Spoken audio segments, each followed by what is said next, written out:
so I will try to make this very quick because I have places to go and I have things to do.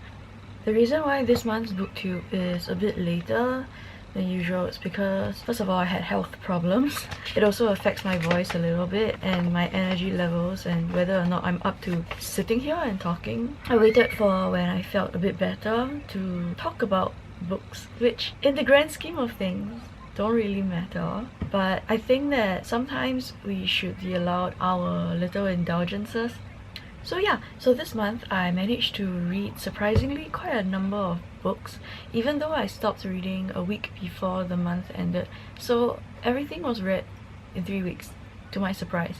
I didn't expect to be so productive, I guess. But then once the work came in, I just stopped. I had to focus and also focus on getting well. Alright, so let's just go one by one in sequential order. Alright, so the first book that I read was Death on the Nile. This is an Agatha Christie novel, and actually I saw the movie poster like at some of the bus stops and I was like, hey, I didn't realize that the movie was coming out. Maybe I should read the book before I watch the movie. Then I read the book and now I'm not interested in watching the movie. It's like the other one, you know, Murder on the Orient Express. I feel like there wasn't much satisfaction in going to watch the movie anyway. I guess if we had nothing better to do, I'll go and watch the movie. Death on the Nile, it follows a bunch of rich white people. So they go to holiday from place to place. The final destination, haha, that they end up in is Egypt. They are tourists. They are here to like walk around and look at the marvels of the Eastern world and stuff like that. Right? Ironically, like, my favorite part of it was the social commentary when someone said that they felt that the pyramids were damn extra and they were also built on the backs of slaves. And then someone was like, oh, so is it you rather not have any great landmarks and everyone just lives comfortably and peacefully with full bellies? And the guy was like, yeah, that's actually what I would prefer. As I was reading it, I was like, that's pretty progressive, right? For like a murder novel written by a really old lady. I quite liked it. I agree, actually. I feel like if something needs to be built on an obscene amount of slavery and exploitation, then we can probably do without it. That's just my personal point of view. The next book I read was a clear 5 out of 5 for me. It's called Project Hail Mary by Weir. So I think this guy's name is very familiar because everyone remembers that he wrote The Martian. The Martian that ended up being that movie with the one guy doing everything on Mars on his own. Do you remember that movie? Was it Matt Damon who was in it? I remember he had like to build a tent, and then inside the tent it had to be a really controlled environment so that he could grow his vegetables, and he was doing everything alone because he had nobody with him. So similarly, Project Hail Mary is about a guy who is on a spaceship in the middle of nowhere, and he wakes up with memory loss and he realizes that his crewmates are dead. He doesn't even remember much of who he is except for the fact that he was actually teaching science in junior high, which is like secondary school. And then eventually he remembers that he is a scientist. And then after that, he was actually recruited by the team created to save the Earth because it turns out something was wow, should I spoil it for you? Okay, something was making the sun die. That's all I'll say. That's all I'll say. Because you should go and read it on your own. This is a very good book. It was so exciting. Even though it's science fiction, it wasn't like hard science fiction. I read a lot of hard science fiction in my youth, and as much as I enjoyed the detailed descriptions of Jupiter's moon, sometimes I do not need to know exactly how the ship works, but this book doesn't do that for you. I guess the protagonist, he himself is a teacher. He really makes it comprehensible for you. So everything is made understandable. This is just such a fun book. I feel like I can't tell you anything. You need to go and read it on your own. I strongly recommend this book. Like, go and read it. Go and read it. You will have so much fun. I promise you. Next book is called Verity by Colleen Hoover. This was actually highly recommended by the internet. Yeah, the queue was so long, but I somehow managed to get a skip the line loan, so I had to finish reading it in 1 week. I finished reading it in 1 day. The category of it would classify under psychological thriller.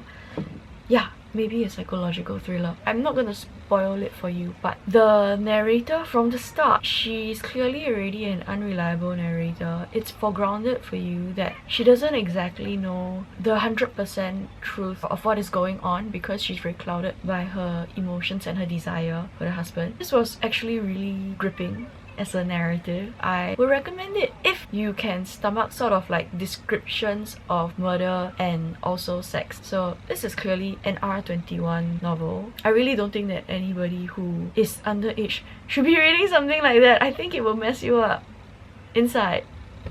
You're gonna develop some kind of complex if you read too many of these kind of books, and then it's gonna affect your relationships in the future. That is my theory. I'm not like a professional or anything. Okay, next book, very quickly. If Cats Disappeared from the World by Genki Kawamura. It's about a guy who finds out that he has some kind of tumor in his brain, so he's gonna die. He's gonna die like in 2 days. And then the devil shows up and offers him a deal. If he can agree to let one thing disappear from the earth altogether, he can be given 1 more day of life. He goes through like, you know, a list and everything. He manages to extend his life by about a week or so. But obviously when things disappear, or when he's considering whether or not to let the thing disappear, it ends up being a philosophical discussion. And he also manages to achieve closure with his ex-girlfriend, and he also manages to come to terms with the grief that he had when his mother died. And towards the end, he also manages to grapple with his relationship with his estranged father. It made me cry a little bit on public transport. I thought that it wasn't going to touch me because I thought it was going to be a silly book or something, but it's surprisingly very poignant. Next book is a book that I did not finish reading. Borrowed it from the library as well. It's called House of Sleeping Beauties by Yasunari Kawabata. So I picked it up with 0 expectations. I didn't read a single review. I saw that at the back, Yukio Mishima, he sort of praised it for its eroticism. I was like, okay, what can Yukio Mishima tell me about eroticism? So I decided to just read it for myself. And halfway through, I was like, no, fuck it, I cannot read something like this anymore. It's just so gross. There is just a visceral reaction to a novel like this for me, and I have no problem reading murder, even sexual assault. It's like, it doesn't bother me. But when I read this book, I was so bothered. So it's about this special brothel. In this special brothel, they only have girls who are put to sleep through a very powerful drug. So they are drugged and then they go to sleep naked. And then the only clients that are allowed to come in are like old men, like in their late 70s, 80s, turning senile. Some of them are already senile. They have like dementia and stuff like that. These are the only clients that are allowed to come into this brothel. Technically, they don't do anything except sleep next to this beautiful, gorgeous 16-year-old girl or 17-year-old girl. And I guess they can touch her, and they can use that time to reminisce about their childhood or their own wives and their own daughters and their own lovers. But it's just very icky. It's just very icky to me. I couldn't take it. So I can't tell you how it ends because it's just too gross for me. If you think that you can take it and you have the brain cells for it, because it's very difficult to read, it's dense, it's not written to be easy to read, you can go ahead and read it and you can tell me what you think about it when you reach the end. Just like DM me on Instagram or something. Okay, next book, I have the physical one. It's Galatea. This is signature. So my copy of Galatea finally arrived. Praise be. I waited so long for this. I even emailed them to ask like, where's my book? And then they said that the shipment came into Singapore, but most of it went to the physical stores. So that means, right, those who pre-ordered, you can't even get it sooner than the people who are physically going to Kinokuniya in Orchard. How does that make sense? Like, make it make sense. That's not a pre-order already, right? It's a very short read, as you can see. It's like that only. It's literally a novella. That's it. It's based on the myth of Pygmalion, which, if you know, is about the guy who swore off the women in his area because he thought that they were thoughts, and then he decided to create his perfect woman, which is like a gorgeous statue, and then he fell in love with the statue, and then he prayed to the goddess and like, please make this statue come to life.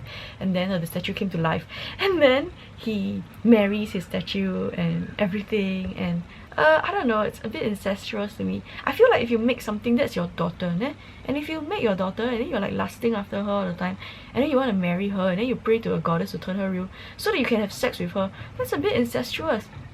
Maybe they had different standards back then, but to me it's just very gross. It's a hard pass. And I think that Madeline Miller, she did a very good job bringing out the ickiness of the situation. In her book, Galatea is the name of the statue, and she's basically like forced to be this guy's like wife, and they even have a child together, which is a daughter. But then Galatea, she's like forced to do kind of weird sexual roleplay with this very gross man of a husband. She also had to plan on how to escape from the prison that he put her in, and also how to rescue her daughter. I'm not gonna spoil it for you. As usual, it will take you maybe 1 MRT ride to read it. I deliberately read it as slowly as I could so that it would last me an hour, but when my partner read it, he was done in like 15 minutes. Next, the book The Wolf Den by Elodie Harper. This was another book that was like very recommended by the internet, but then right, when I went to borrow it from Libby, there was no queue, so I guess like it was recommended but not yet a hyped up book. But honestly, it should be a hyped up book. It's really good. The setting is that this was set in Pompeii before, obviously, you know, the volcanic eruption and everything that destroyed it, and it focuses on a girl who is forced into prostitution. She was actually a doctor's daughter. I guess back then, like, you know, slavery was very common,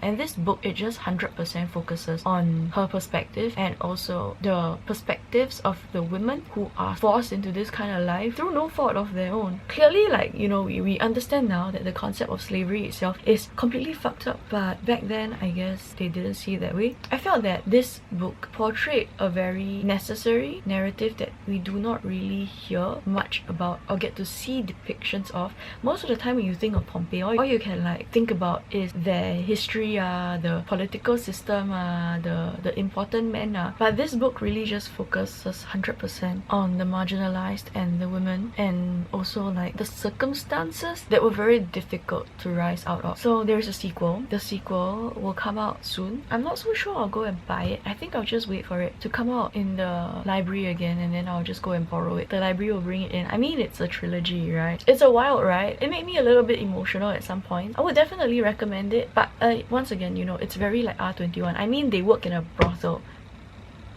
There is no other way to put it. They work in a brothel. They are going to have sex, they're going to be forced to have sex, there are going to be rape scenes. So yeah, the trigger warning list is very long. Just be mindful of it when you are choosing your books. Alright, the last book that I read, it's another very good book that I really enjoyed. It's called River Enchanted by Rebecca Roth. This was also recommended by the internet. Hehe.